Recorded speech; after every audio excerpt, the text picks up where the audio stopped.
안녕하세요. 역사 속 그날 그 이야기 속으로 들어가겠습니다. 태조 이방원은 함경도 함흥에서 태어나 13살 때 개성으로 유학을 갔다. 서울로 와보니 함흥에서는 명문가 자제였는데 여기서는 한낱 시골 촌놈에 불과했다. 더구나 그의 가문은 무장의 집안이었다. 아버지 이성계는 무장으로 이름을 날리며 전쟁 영웅이란 소리를 듣긴 했지만 학문과는 거리가 멀었다. 이성계 자신도 이것이 컴플렉스였다. 그래서인지 이성계는 늘 유학을 공부하는 사람과 친분을 쌓았고 그들을 존중했다. 덕분에 이세 정문들과 당대 학자들과도 친분이 있었다. 그래서 아들들은 모두 문관이 되기를 바랬다. 다행히 큰아들 방우가 공부를 잘했고 과거에 합격하여 문관 벼슬을 얻었다. 늦게 얻은 다섯째 방원 또한 영특했다. 이성계는 방원이 13살이 되자 개성을 머물고 있던 둘째 부인 강씨에게 맡겨 유학을 시켰다. 방원은 개성에서도 두각을 나타냈다. 함께 학당을 다니던 아이들이 대부분 누대에 걸쳐 문관에 배출한 명문가 출신이었는데 방원은 그들 속에서도 영밀하다는 소리를 들었다. 이성계는 그 점을 가장 큰 자랑거리로 여겼다. 그래서 툭하면 사람들을 집에 초대하여 방원의 뛰어난 학문을 선보이곤 했다. 그만큼 방원에게 거는 기대가 컸다. 방원은 아버지의 기대에 어긋나지 않았다.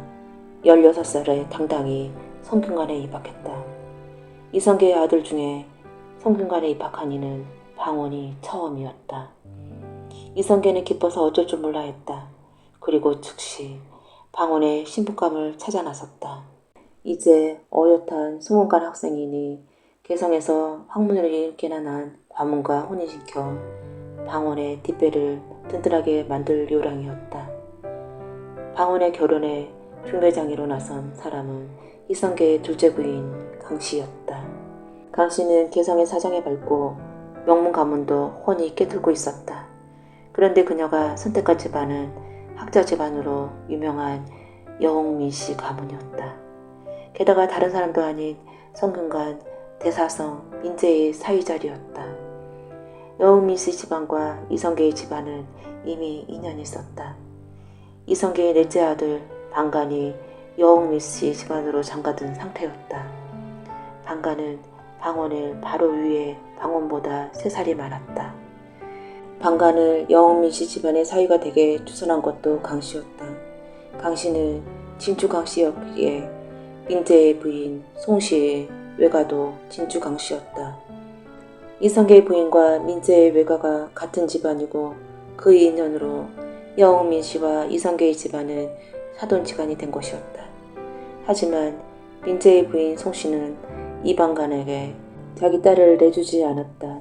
당시 민재와 송씨 사이에 태어난 둘째 딸이 이미 홍기가 탔는데 송씨는 방간이 사익감으로 마땅치 않았는지 그저 시가의 여식 중 하나를 소개하여 방간에게 시집보냈다. 그런데 방간이 아니라 방원이 신랑감이 되자 송씨와 민재는 선뜻 자신의 딸을 내주었다. 당시 민재의 둘째 딸은 18살이었다.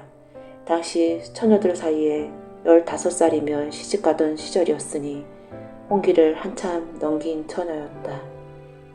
명문가에다 현지 성균관 대사성의 딸이 홍기가 넘도록 시집가지 않고 있었던 내막은 분명치 않았지만 어쩌면 집안에서 사익감을 고르다 늦어진 것일 수도 있었던 것 같다. 사실 민재와 송씨는 둘째 딸을 매우 귀하게 여겼다. 송씨는 첫 아이로 딸을 낳았는데 이후에는 10여 년간 자식을 생산하지 못하였다. 민재 부부는 둘째를 얻지 못해 애를 태웠다. 그러다 첫 아이 이후 10년이 훌쩍 지나 태어난 아이가 바로 이 딸이었다. 그러니 얼마나 어여뻤겠는가. 게다가 신기하게도 둘째 딸이 태어난 이후에 그 아래로 동생 넷을 모두 아들이었다. 이럴 경우 대개 그 딸이 아들을 안겨자 둔 복덩이라 하여 더 예쁨을 받았다. 그런데 그런 복덩이가 인물도 출중하고 머리도 뛰어났다. 하긴 부모 집안이 모두 인물이 뛰어나고 머리가 좋았으니 그 유전자가 어디 갔을까? 사실 민재와 부인 송씨 집안은 모두 인물 좋기로 유명했다. 송씨 부인이 본관 여산인데 여산 송씨 집안은 대대로 미인을 많이 배출한 가문이었다. 송씨 부인은 송선의 딸인데 송선에게 송씨 부인 말고도 딸이 하나 더 있었다. 송씨 부인의 동생이자 이방원의 부인 민씨의 이모인데 그녀는 인물이 출중하여 온나라의 황제의 후궁으로 뽑혀갈 정도였다. 또 송선의 형 송염의 딸, 즉 송씨 부인 사촌 동생도 고려사의 대단한 미인이었다는 기록이 있었다. 민재의 집안도 외모에서는 여산 송씨에 뒤지지 않았다. 민재의 조부 민적은 풍채가 비범했다 하고 고려사에 기록되어 있었다. 게다가 민재 집안은 3대에 걸쳐 학관을 배출한 머리 좋은 집안이었고 민재 또한 총명하여 어쩐 택이든 한번 보기만 하면 잊어버리지 않았다고 한다. 민재와 송씨의 딸은 그런 부모의 유전자를 받아 외모가 출중하고 머리가 좋았다. 그래서 큰딸은 명문가인 평양조씨 집안의 며느리로 들어갔다. 그녀의 남편은 조박이라는 인물이었는데 조박 또한 성균관 출신으로 과거에 급제하여 출세 가도를 달리고 있었다. 그리고 둘째 딸의 남편감으로 이방원을 선택한 것이었다. 성균관에서 이방원의 총명함과 출중한 능력을 간파한 민재가 기꺼이 사위로 받아들인 것이었다. 그래서 민재의 둘째 딸 민씨는 훗날 원경왕후 민씨가 되었다. 이방원이 민재와 송씨의 둘째 딸 민씨와 결혼할 당시 나이가 16살이었고 민씨는 18살이었다. 민씨는 학문도 뛰어났는데 벽가랑에 쓴 황릉지에서 민씨가 맑고 아름다웠으며 총명하고 지혜로웠다 하고 평가하고 있다. 이렇듯 시골촌놈 이방원은 지성과 미모를 겸비한 도시여인 민씨와 결혼했고 그녀를 무척 좋아했다. 민재의 둘째 딸에게 장가든 이방원은 처가살이를 시작했다. 몇 년간 지속된 처가살이 동안 그에게 좋은 일만 생겼다. 우선 결혼한 이듬해인 1383년 문과에 급제했다. 비록 장원은 아니었지만 33명 중 10등으로 성적이 나쁘지 않았다. 급제와 동시에 하나의 아비가 되었다. 첫 딸 정순공주가 태어난 것이었다. 이후에도 그는 처가에서 살았다. 급제는 했지만 관직이 나갈 때까지는 백수신세였기 때문이었다. 그래도 그는 장인과 장모, 아내로부터 극진한 사랑을 받았다. 태종은 훗날 내가 어렸을 때 민씨에게 자라서 은혜와 사랑을 많이 받았다고 그 시절을 해고했다. 그때부터 민재는 사위 이방원을 선달이라고 불렀다. 선달은 과거에 합격하여 벼슬자리를 기다리는 사람을 일컫는 말이었다. 관직이 보장된 사람이라는 별칭도 있었는데 민재는 사위를 부르는 애칭으로 사용했다. 민재는 훗날 이방원이 왕이 된 뒤에도 분위기가 좋으면 그를 선달이라고 부르곤 했다. 이방원은 장인 민재를 사부라고 불렀다. 이방원은 성균관 학생이었을 때 민재가 부총장 격인 대사성으로 있었으니 스승인 셈이었다. 태종은 왕위에 오른 뒤에도 장인 민재를 사부라고 부르곤 했다. 어쨌든 처가와 아내의 사랑을 받으며 한량처럼 지내던 이방원은 마침내 관직에 나갔고 승수장구하던 22살 어린 나이에 전리사 정랑 자리에 올랐다. 그가 전리사 전량으로 있던 1388년 이성계가 위화도에서 회군했다. 이후로 이성계는 조정의 실권자가 되었고 이방원은 변방 출신의 장군 영웅이 아닌 정권 실권자의 아들이 되어 세간의 주목을 받기 시작했다. 그 무렵 이방원도 처가살에서 벗어났다.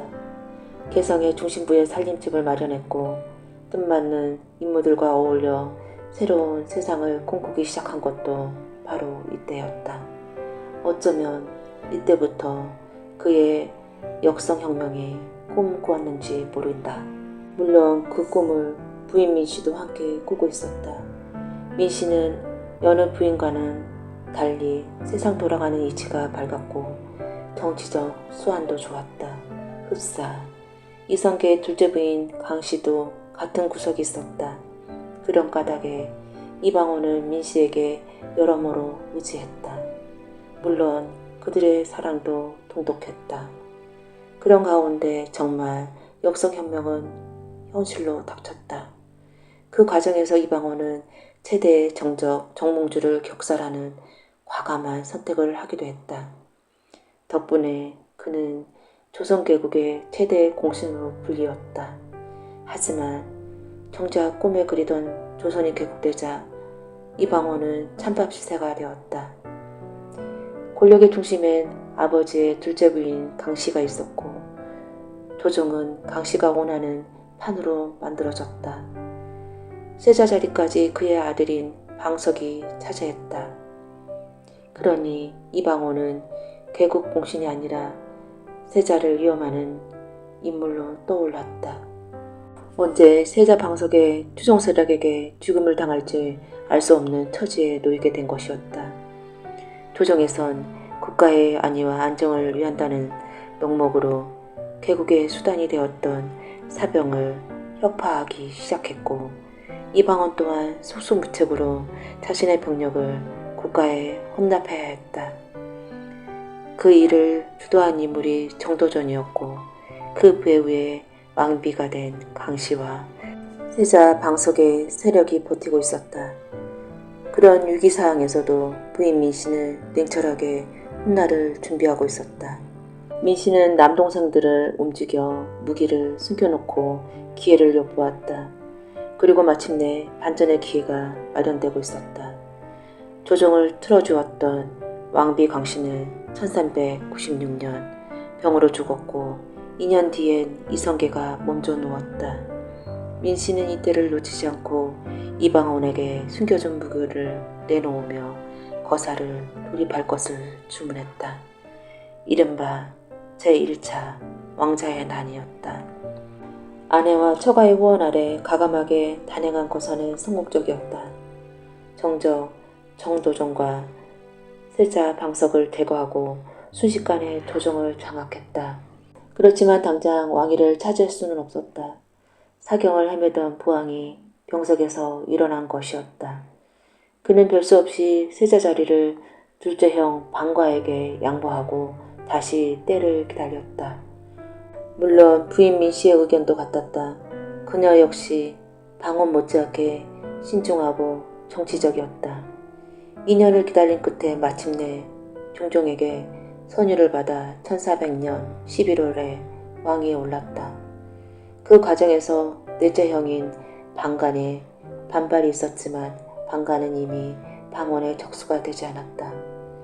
이방원은 왕위를 얻자 부인 민씨의 왕비가 되었다. 그녀 역시 왕비 자리에 얻기 위해 이방원 못지않게 무섭게 달려왔고 그 세월이 무려 18년이나 되었다. 그 18년 동안 남편은 오로지 정치에 열정을 쏟을 뿐 다른 곳에 한눈을 팔지 않았다. 그런 까닭에 이방원에게 여인은 오직 그녀뿐이었다. 하지만 막상 왕이 된 후 이방원의 태도는 달라졌다. 달콤하고 열정적이었던 동지이자 여인 관계는 그들의 궁궐에 들어간 순간 끝장이 나고 말았다.